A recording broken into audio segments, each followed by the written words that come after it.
Alors je vais peut-être d'abord vous choquer en vous disant que je ne suis pas un neuroscientifique. Je suis au départ un chef d'entreprise qui a écrit beaucoup dans de nombreuses entreprises. J'ai aussi repris les usines de Renault-Villevorde qui ont fait un énorme tabac il y a 20 ans là, et j'ai créé des centaines d'emplois sur ceci.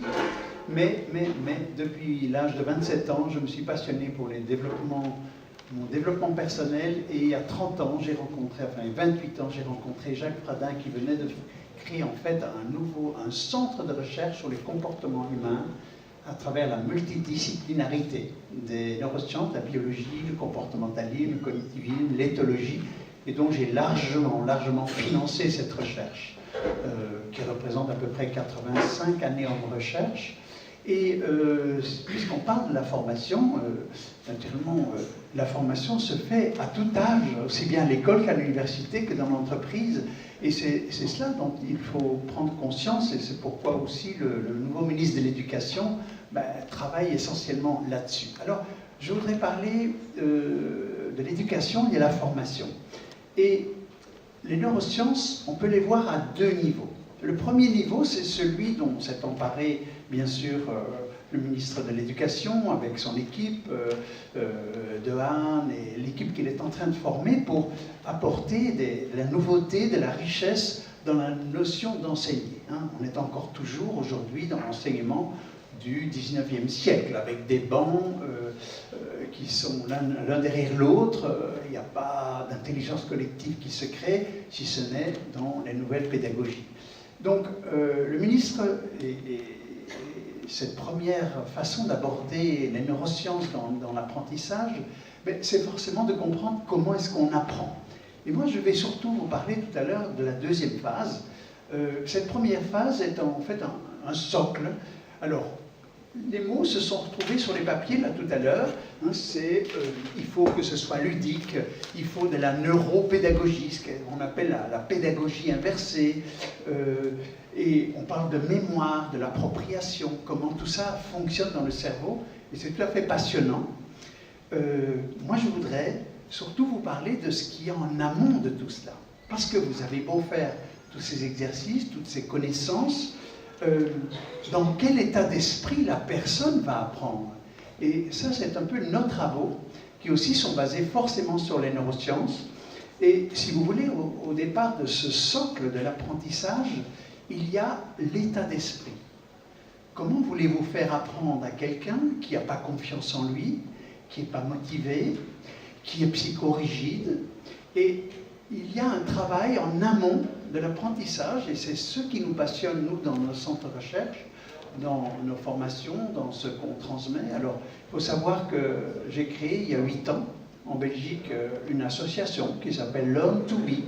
Nous formons aujourd'hui entre 1500 et 2000 enseignants à ces connaissances-là, celles de fond, le socle, la confiance en soi, la motivation, et avec des résultats assez exceptionnels, avec des changements radicaux dans les écoles, changements, beaucoup moins de violence, beaucoup plus d'attention, beaucoup plus de motivation, et parce qu'on forme les professeurs.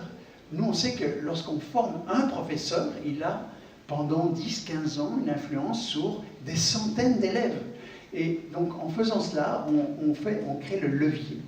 Alors, en quoi consistent ces formations et comment est-ce que les professeurs découvrent tout ça?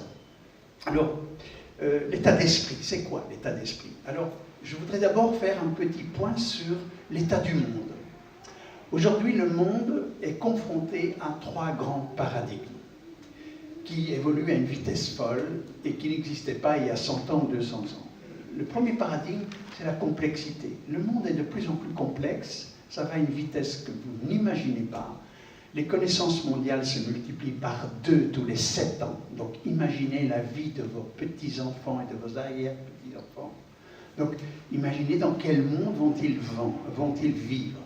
Donc c'est pour ça qu'il est nécessaire aujourd'hui, alors qu'on démarre, de vraiment prendre conscience, de se former, d'avoir un esprit, une métacompétence. Moi je vais parler de métacompétence. Les compétences, c'est le savoir-faire, c'est le savoir et le savoir-faire. Alors, c'est indispensable, dans un monde qui change très vite, de faire de la formation continue. et c'est passionnant. Seulement, si ces formations n'amènent pas à un changement d'état d'esprit, eh bien, on va arriver à des bugs. Donc, première chose, c'est la complexité. La complexité entraîne un deuxième élément fondamental dans notre société, c'est, pour moi, la notion de travailler ensemble, si vous voulez, d'interréaction, d'interdépendance. On est de plus en plus dépendant des autres. Rien qu'en informatique, il y a déjà 50 à 60 métiers différents. Donc, et on doit travailler ensemble, travailler en équipe. Or, nous avons tous été plus ou moins à l'université, ou en tout cas dans des écoles, et on nous apprend la compétition. Alors qu'en fait, il faut en sortir de la compétition, il faut travailler ensemble. C'est pour ça qu'il existe aujourd'hui des espaces de coworking. Tout ça, c'est nouveau. Hein, depuis 10 ans, 15 ans, émergent comme des champignons, des endroits où on peut travailler ensemble. C'est passionnant, et ça permet précisément, je dirais, l'échange. Tout ça pour dire qu'il y a un troisième élément indispensable à découvrir par rapport et le monde nous le fait découvrir, c'est cette notion d'individuation. Ce terme était cher à Teilhard de Chardin en 1940, 1950. C'est le besoin en fait, de se découvrir et surtout de donner un sens à sa vie. Je crois qu'aujourd'hui, on est tous plus ou moins poussés par dire, tiens, mais qu'est-ce que je vais faire dans ma vie qui me donne du sens? Alors que vous retournez il y a 50, 60 ans, ben, le sens c'était, on va bosser, on va pouvoir manger, s'acheter une petite voiture, une maison. Aujourd'hui, les gens cherchent du sens dans leur travail, dans leur façon d'être, et ça change nos sociétés. Et pour cela, on va retourner maintenant à la formation, à la notion de métacompétence, parce que ça c'est vraiment mon credo. Moi je me lève le matin dans le besoin d'élever la maturité humaine, d'élever la conscience humaine du monde dans lequel nous vivons. Et alors je vais parler un peu du cerveau, parce que c'est un peu pour ça aussi qu'on m'a invité, mais alors le cerveau, alors je vais être très court. Nous avons ce qu'on appellerait de façon très synthétique, nous avons une part du cerveau qui est en mode automatique. Et le mode automatique, c'est quoi? C'est ce que vous avez appris depuis votre tendre naissance, vos compétences, vos savoirs, vos savoir-faire, vos émotions, vos vécus, vos motivations. Tout ça fait partie d'un monde qui vous habite, mais qui est en fait un monde de créatures, qui va vous permettre de prendre des milliers de décisions par jour intelligentes et efficaces. Et à côté de ça, nous avons ce qu'on appelle le néocortex préfrontal, qui chez l'adulte représente 20% de la masse du cerveau. Et ce néocortex préfrontal, il a cette fabuleuse capacité, en fait, de s'adapter. C'est-à-dire, c'est la capacité d'inventer, de s'adapter aux choses, de nuancer, de pouvoir, d'être curieux. Le bébé, par nature, naît avec une curiosité passionnante. Pourquoi la perd-on avec l'adolescence, avec l'âge adulte? La curiosité est l'ouverture de l'esprit, et se passionner pour apprendre à découvrir des choses, peu importe que ce soit dans la nature, la musique, l'architecture, se passionner pour découvrir. Et c'est ce qui permet d'ouvrir ce qu'on appelle, c'est la porte d'ouverture du cortex préfrontal. Cette curiosité est ensuite, et se développe avec l'âge, dans le sens qu'on va développer la souplesse, oui, la souplesse. Les choses ne sont pas toujours agréables, mais savoir, avec un peu de sagesse, les aborder, s'ouvrir, se dire, tiens, bon, j'aurais pas fait comme ça, mais si c'est ainsi, qu'est-ce qu'il y a derrière pour comprendre? Et donc c'est une forme de curiosité qui va vers la souplesse. Ça entraîne dans le cerveau, de façon naturelle, un troisième élément, qui s'appelle la nuance. Savoir nuancer. Tout n'est pas blanc-noir. Oui, il y a derrière des éléments qui parfois sont complexes, des opportunités fabuleuses lorsqu'on peut nuancer. La nuance entraîne la notion de prise de recul. La prise de recul. Ce que nous voyons n'est pas la vérité.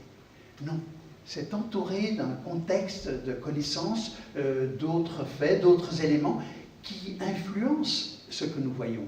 Et donc, prendre une vision hélicoptérienne sur les choses, permettre précisément de développer une véritable intelligence. Hein, parce qu'une formation, alors on peut apprendre plein de choses, c'est ce que moi j'appelle les compétences. Mais pour apprendre plein de choses, développons cette métacompétence d'ouverture. Ce qui va entraîner cette notion, si vous voulez, de réflexion logique, d'intelligence profonde. Ça peut être de l'intuition. L'intuition, c'est quelque chose de fabuleux qui est néocortical et que nous pouvons développer au fil de notre vie. On sait, Harvard a fait des études là-dessus, sur des managers qui sont intuitifs, des managers hyper analytiques. Eh bien, les intuitifs étaient beaucoup plus performants que les analytiques. Ça ne veut pas dire pour ça que les intuitifs ne font pas appel à l'analyse, mais en définitive, leur décision se prend essentiellement sur l'intuition. Et donc, pour terminer, pour laisser la place à chacun, ce qui est important, c'est que moi je l'ai fait, je l'ai vécu, j'ai des milliers de gens qui travaillent avec moi, et ce qui est intéressant, c'est de se dire une chose, c'est que tout le monde a une intelligence, tout le monde est intelligent, la seule chose qui les bloque, ce sont nos fausses croyances, nos idées toutes faites, et c'est là-dessus qu'on doit travailler. Hein. Comment arrêter en nous ces blocages, ces fausses croyances, ces rigidités face aux choses. Et lorsque nous apprendrons à faire cela, il y a des tonnes d'outils pour le faire, lorsque nous apprendrons à faire ça, nous acquérons une véritable métacompétence. Et dans cette métacompétence, il y a une légèreté pour apprendre et découvrir. Et je vais terminer simplement avec mon petit outil que j'utilise très souvent, c'est cette bouteille. Voilà. C'est cette bouteille, alors, simplement pour vous expliquer que nous sommes tous des contenants. Nous avons des capacités fabuleuses d'apprentissage. Fabuleuses. Mais pour ça, il faut être ouvert. Et nous avons aussi tous, donc c'est un contenant, et nous avons aussi tous des contenus. C'est-à-dire, les contenus, c'est vos savoirs, vos savoir-faire, vos compétences. Chacun a des compétences différentes, et heureusement. Le seul problème, c'est lorsque dans nos contenus, nous avons des blocages,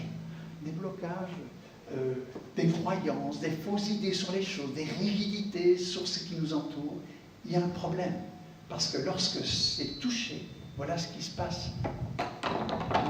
On stresse.